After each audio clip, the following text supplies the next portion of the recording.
All right, good morning. Coming down to the last couple days. This is the last section of notes. There's three sections in this one. Last chapter notes, three sections. We're only going to go over one section today, one section on Monday, and then one section on next Wednesday. And I think we're done with everything. So let's go over this quick one section. It's I think like 3 slides. So this is broken down in 3 parts. This is more talking about that mainland area. They call it Southeast Asia.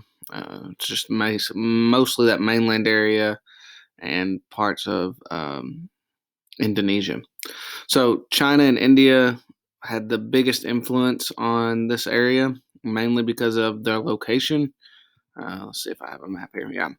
So here's India right here. Here's China right here. And so you can see a lot of these big islands in the mainland. That's what we're talking about today. The big islands in the mainland have a lot of influence from China and India. So a lot of the things you see there, religion and other things, culture, were descended down from China or India. Art, technology, political ideas, ethical beliefs.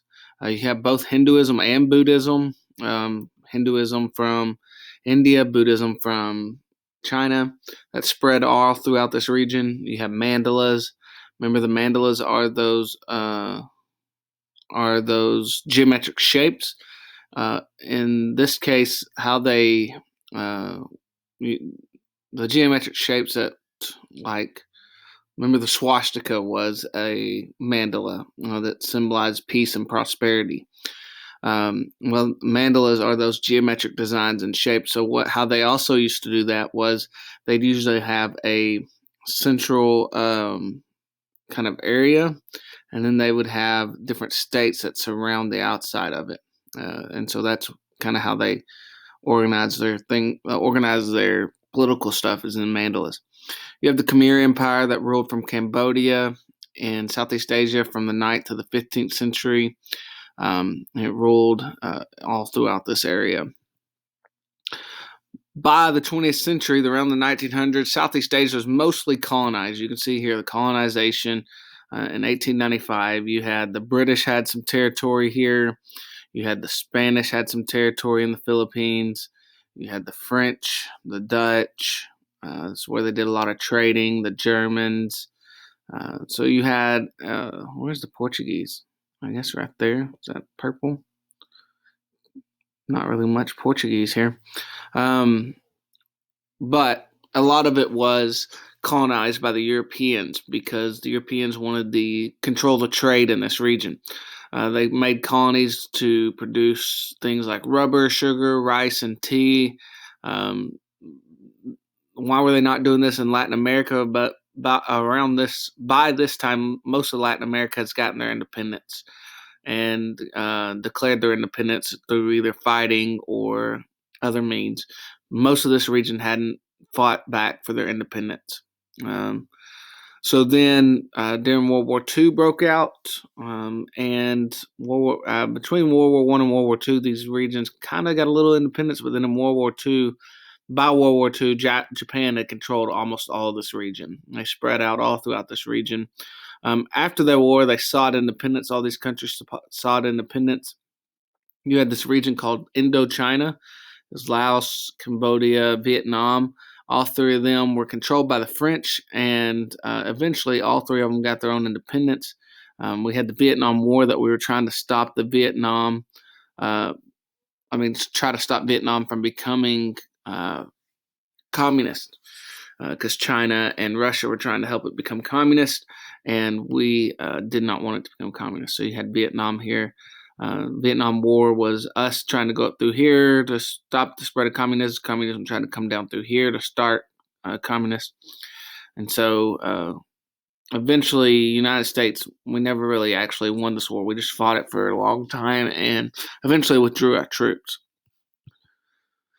And then today, people in Southeast Asia mostly depend on agriculture because rice is still very profitable for them.